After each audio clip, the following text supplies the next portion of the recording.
Meron akong ibabahagi sa inyo isang Lexing na Bluetooth speaker. Wala itong FM. Ito lang ay auxiliary at saka yung Bluetooth input. So ang problem, walang power. Pindutin natin. Ayan, walang power. I-charge natin. Nagta-charge naman. Pero kahit nakakabit, walang power. Okay. Pinakamabilis na paraan para malaman natin kung sira ang switch. Wala pa tayong tester na ginamit na gagamitin. Hindi tayo gagamit ng tester. Ito lang ay ibabahagi natin sa inyo kung paano natin malaman na sira ang switch or okay yung power. Okay, i-short lang natin ito, ang power. Ayan. Power on. Okay. Bluetooth mode. Tanggalin natin. Oh, di ba? Walang power. Kahit naka-power on, walang power. Power off, power on, wala, hindi umaandar.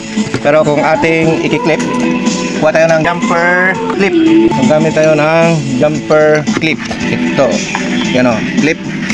Tapos i-clip natin doon. Ayan o. Power on. Bluetooth mode. Okay. So madali lang. Malaman natin, sira yung switch. Ayan, umanda na siya. Pero nawawala-wala. Ayan o, wala. Okay, so ang gagawin natin, itulak lang natin ito. Tingnan nyo, mayroon dyan na clip. Ito, clip. Tulak natin. Ayan, tsaka ito.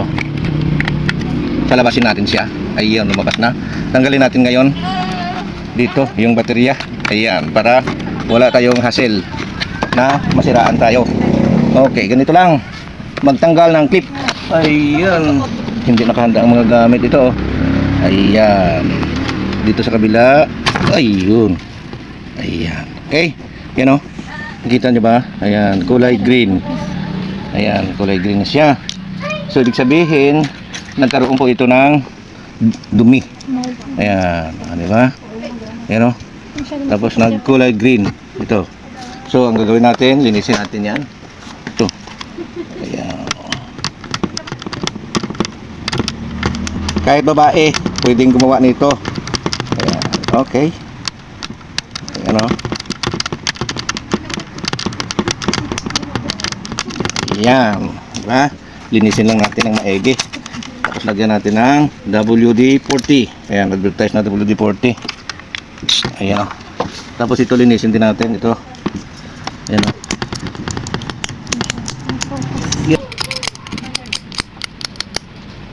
Okay, so ganyan, linisin lang natin.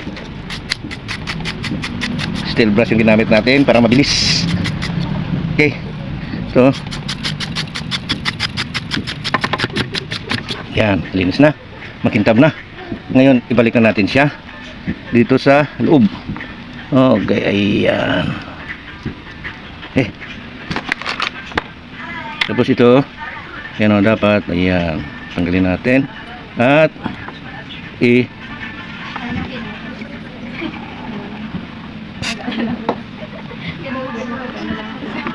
unatin, ibanat, tawag ito, stretch natin. Ayan. Tapos balik.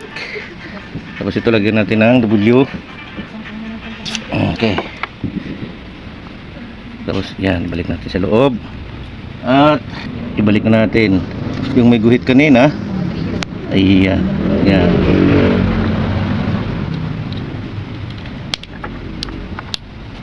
Okay, so nabalik na natin. Balik natin sa loob. Hindi tayo gumamit ng tester ha. Ayan, walang tester yan. Okay, so ibalik natin yung battery. Ano yun? Ito. Ibalik natin ang baterya. Power on. Ayan. Bluetooth mode. Off natin. Ayan, on natin. Ayan. Power on. Ayan, so solve. Hindi tayo gumamit ng tester. Ayan, para pang ang video na ito para katulong sa mga walang tester. Ang ginawa lang natin para madali, jumper natin yung switch. Pag umandar siya, ibig sabihin yung switch ay walang contact. So itakip na natin. Yan. So, dapat makita ng buo ng unit na umandar.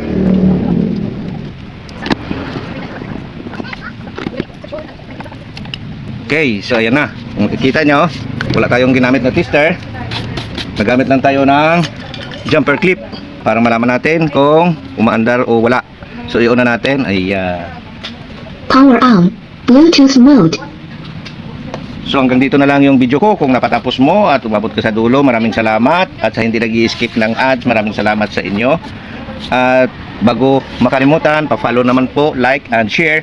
At pa-subscribe na rin. Pindutin yung ating bell all para maging updated ka sa lahat ng mga video ating i-upload. Susunod na ang unit. Maraming salamat. Bye-bye. Power on. Bluetooth mode.